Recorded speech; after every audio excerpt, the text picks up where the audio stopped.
Hello, and thank you for your interest in Makerspace. I'm excited to spend this time with you. Please take a moment to watch this short video clip about the Maker movement. The Maker movement has been gaining traction in education, with many schools and libraries creating makerspaces. However, there are still many parents and educators who have never heard of the Maker movement, makerspaces, or making as a noun. So what is the Maker movement anyway? The Maker movement is a cultural trend that places value on an individual's ability to be a creator of things as well as a consumer of things. In this culture, individuals who create things are called makers. Makers come from all walks of life with diverse skill sets and interests. The Maker movement is more than electronics, robots, 3D printing, and drones. It is a way of thinking and a stance towards learning and community that is collaborative, participative, critical without being judgmental, and inclusive. The Maker mindset supports education. Rather than judging a first attempt as inadequate, it is seen as a starting point for iteration until it reaches the status of beautiful work. This mindset works with a mastery-based learning approach where students keep working on a concept until they have it right, whether it takes 5 minutes or 5 days. The world is changing, and students should be seen as the agents of change. Making puts that power in their hands. Making gives kids a connection to the real world, solving real-world problems, which is intrinsically motivating. What is great with this approach is that no one has all the answers. No one is an expert. This means that students and teachers learn together authentically. So what does making look like in a classroom? A lot less teacher talking and a lot more teachers talking with kids, with the teachers driving the big ideas. There's a myth that the teachers will just sit back with the students doing all the work and discovering everything. That is crazy thinking. A Maker classroom keeps things moving forward using scaffolding without giving students a 7-step checklist. Instead, letting students solve problems and really think. Kids bring a surprising amount of experience to the table and can be involved in choosing where they want to take the questions they are investigating. Student freedom with structure is essential in a Maker classroom, not chaos or over-control. Oftentimes, making is limited to after-school makerspaces. But if we isolate making, it becomes marginalized. We excuse the rest of the school from taking on these new ways of learning and empowering students. A revolution's underway, but it's not about tearing down the old guard. It's about building. It's about creating. It's about breathing life into groundbreaking new ideas. It's called the Maker movement, and it's changing the world.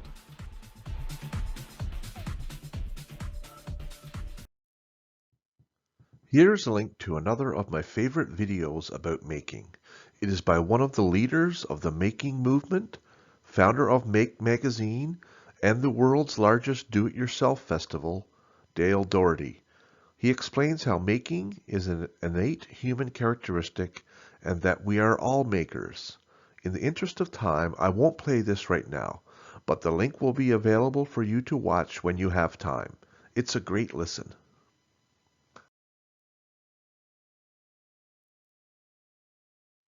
Makerspaces come in all shapes and sizes. Rather than focus on the word space, we define makerspace by what it enables us to do, making. Every classroom can be a makerspace. For the purpose of this presentation, we will look at makerspaces as having 3 parts. The mechanisms of makerspace. This can be likened to the theories that Makerspace is based on. The materials of Makerspace, including the tools, materials, and expertise in a Makerspace, and the projects of Makerspace. This is the work that we do.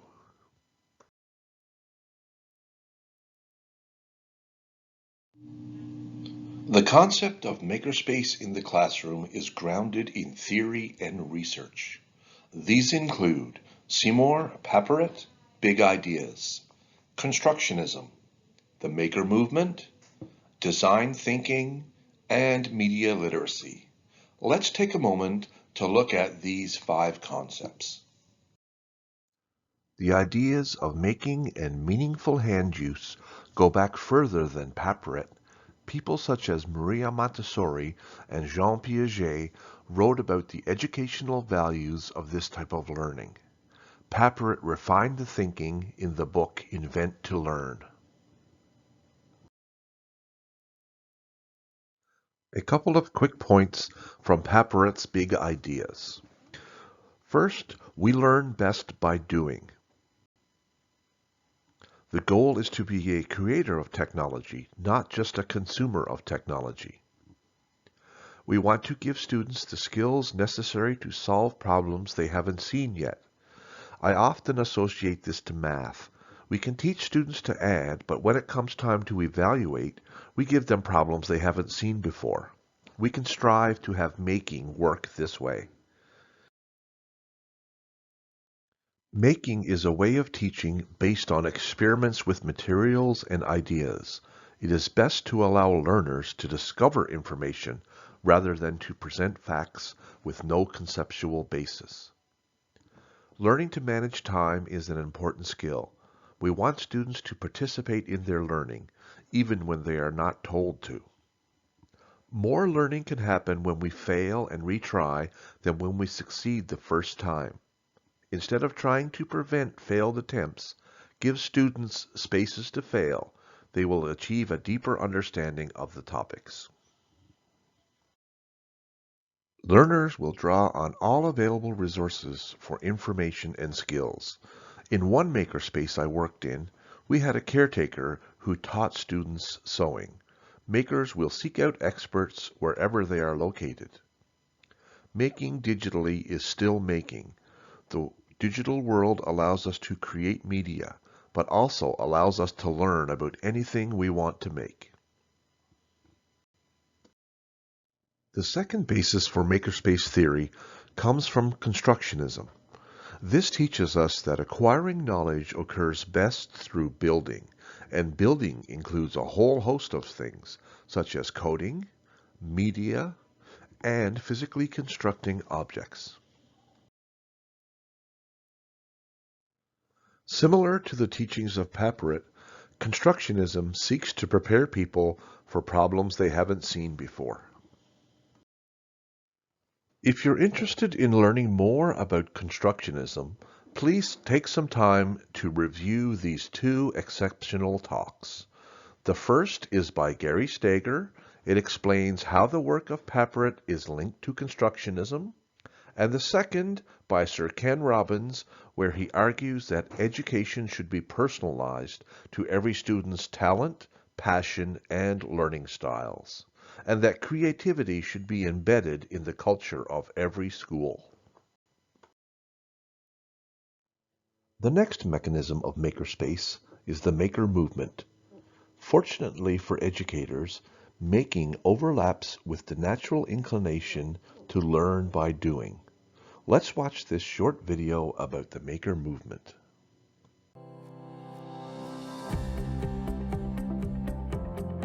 Making is so basic and fundamental to who we are that all of us are makers. It's not just some special group who went to the right school. It is something that's in all of us, and it's something that's very broadly available in our culture. Anything that you need to make, it's important that you make it. Humans do two things that make us unique from all other animals. We use tools and we tell stories. And when you make something, you're doing both at once. Today's DIY is tomorrow's Made in America. Your projects are examples of a revolution that's taking place in American manufacturing. A revolution that can help us create new jobs and industries for decades to come. Makers are a source of innovation. I think it relates back to something like the birth of the personal computer industry. This is Steve Wozniak. Where does he learn about computers? It's the Homebrew Computer Club, just like a Hackerspace. And he says, you know, I could go there all day long and talk to people and share ideas for free. You're telling a story about your desire, you're telling a story about something that you want, you're telling a story about something that you see needs to be made, and you are using your tools to improve yourself and improve the world around you. If you can imagine it, then you can do it, whatever it is. This is a country that imagined a railroad connecting a continent, imagined electricity powering our cities and towns, imagined skyscrapers reaching into the heavens, and an internet that brings us closer together. So we imagined these things, and then we did them. And that's in our DNA, that's who we are.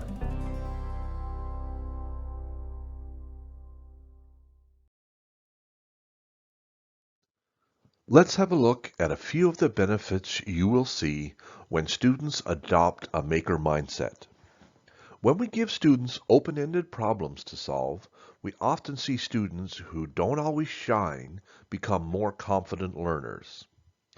A certain percentage of student population will learn the material no matter how we approach delivering it. But 100% of people learn by doing. The maker mindset helps build a culture of risk takers. Quite often, today's students have a fear of failure. When we model the risk-taking and view failure as a learning process, we can create the conditions where students feel comfortable taking a risk.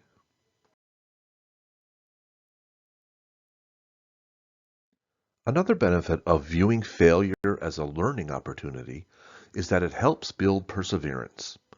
When we give students a chance to go back and reimagine their designs with their failures in mind, we will see a better product and a learner who sees the benefits of iterations.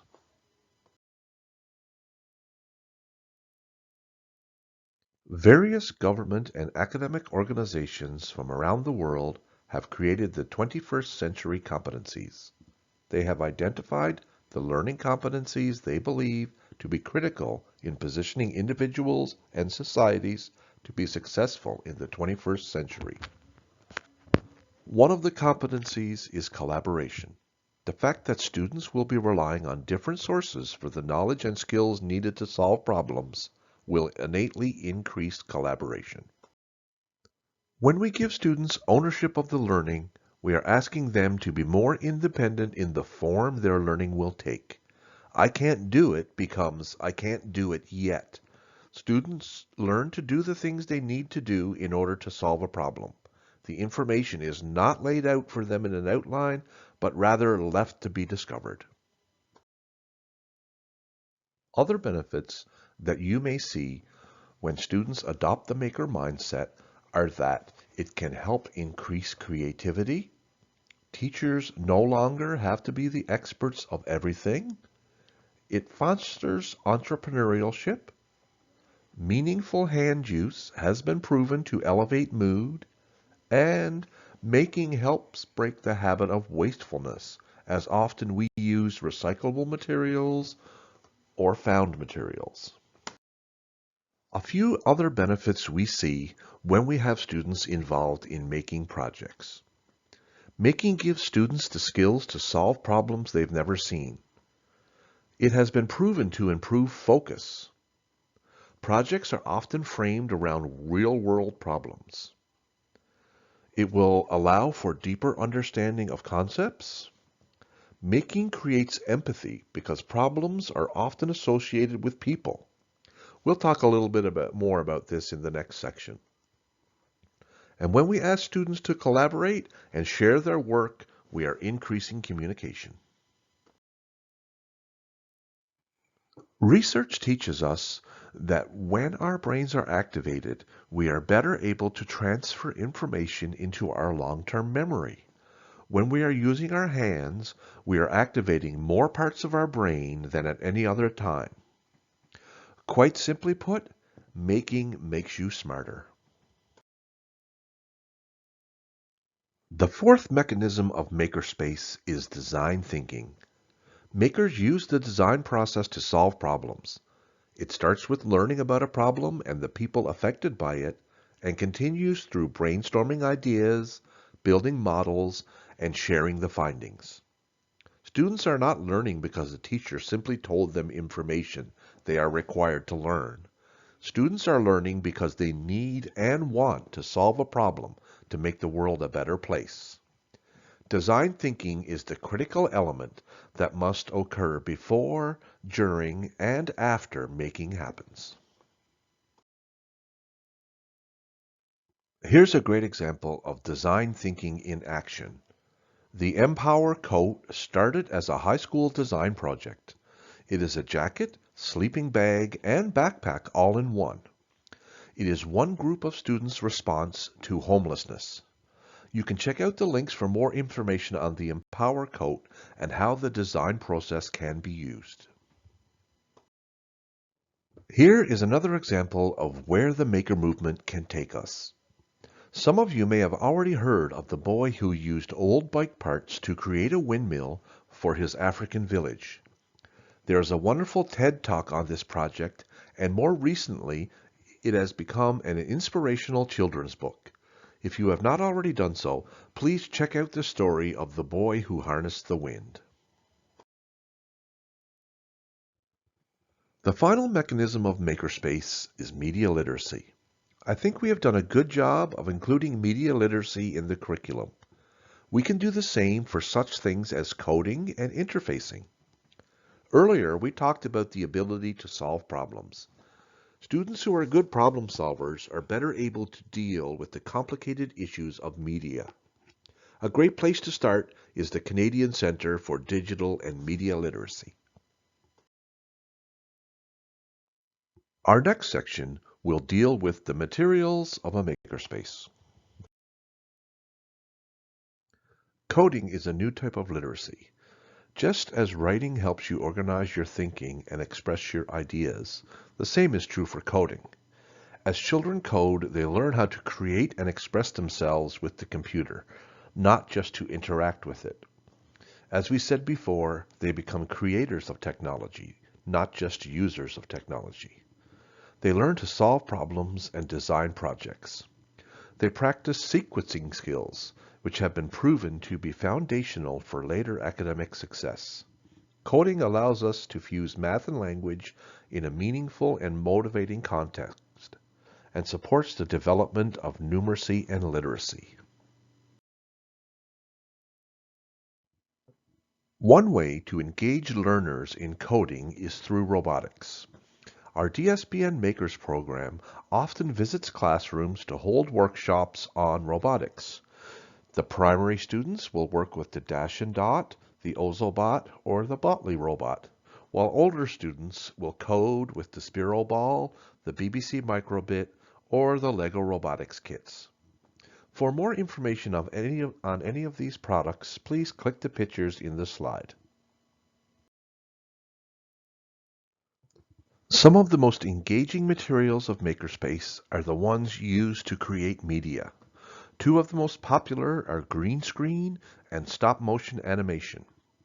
The short clip above is one student's representation of the physical force compression. They were given no direct teaching on what compression is, but were simply asked to represent compression in a movie format. In order to do this, they researched the concept and represented it in the form you see here. Instead of teaching the definition of compression, we taught stop motion, with the topic being physical forces.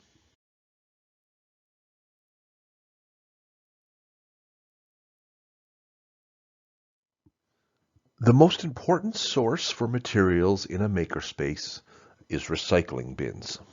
Makers seek to change the world, and one way to do this is through recycling and reusing materials, such as cardboard, aluminum foil, newspaper, popsicle sticks, straws, and egg cartons. Here's a short video all about cardboard challenges and how we can challenge students to think, make, and innovate using a recycled material like cardboard. When you have some time, you can watch this video and maybe try it out at home. Another way to engage learners with the materials of a makerspace is through something called a breakerspace. This is a workstation where students can disassemble toys, electronics, and appliances. Basically, anything that can come apart, we want to take it apart. This will engage students in questions like, how does this work? What makes things work? And I wonder why this works in this way. A fun extension to Breakerspace is electronic art. Students disassemble old electronic devices and create art from the materials they salvage. Some people think a makerspace room is ideal. This is not always true and not always possible. Makerspaces are defined by what they enable, making. It's not a physical space, It's a way of thinking. Some schools do have rooms available, while others have chosen to use a Makerspace cart where tools and materials are stored and can be moved from class to class. Some of the more common hand tools used in makerspaces are wire cutters, small saws, hand drills, clever cutters, which are an ingenious tool for cutting cardboard, hammers, measuring tapes, miter cutters used to cut small sticks, hot glue guns, safety glasses, and screwdrivers. Along with tools and recycled materials, makerspaces also include such things as microbits, Kevaplanks building sets, straws and connectors, green screens, small electronic motors, available gears and pulleys, other electronic components, interface boxes such as the Makey, and 3D printers. Okay, we've arrived at our final section, the projects of Makerspace. When planning making activities, we like to create experiences that have low floors, high ceilings, and wide walls. Low floors describe something that has an easy entry point. No matter your age or ability, there's a place for you to get started. High ceilings means that activities can be modified to be challenging for all learners. High ceiling activities have considerable growth potential. Wide walls describe activities that have many different paths to success. Activities that challenge learners at multiple ages and levels are said to have wide walls. It is more than something that progresses from easy to complex. In between, there should exist a wide range of horizontal growth. Please check out the Learn More link for further discussion on low floors and high ceilings. The Zipline Challenge is a science unit based on gears, pulleys, and mechanical advantage. Students examine the real-world problem of moving farm materials up and down a mountain. They then are tasked to design and build a vehicle that can travel up and down a zip line using gears and pulleys.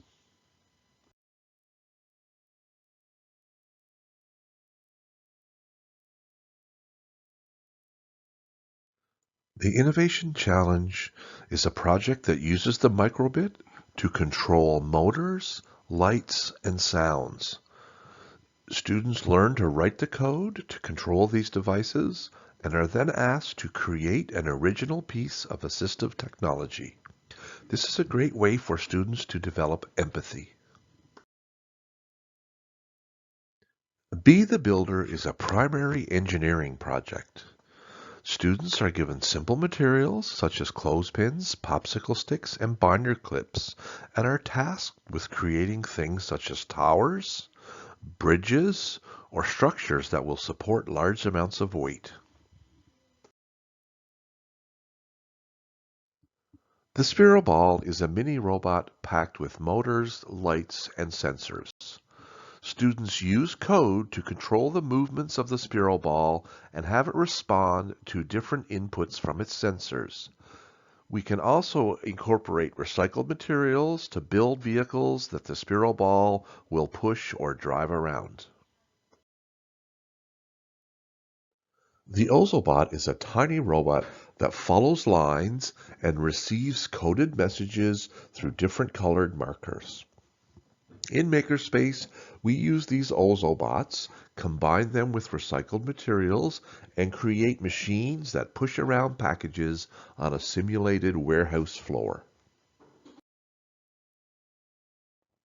Building hydraulic devices is one of my favorite projects.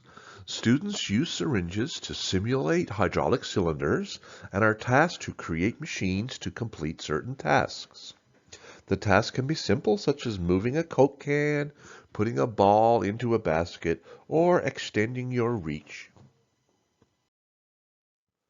The ArtBot project pairs well with taking apart toys to see how they work and Makerspace.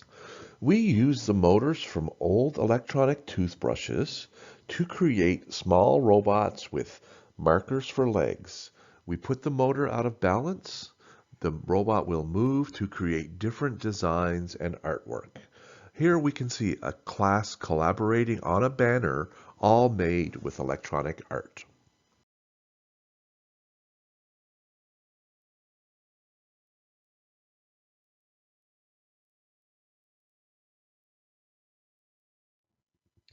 Many makerspaces are equipped with 3D printers. We use a program called Tinkercad to create designs for the 3D printer.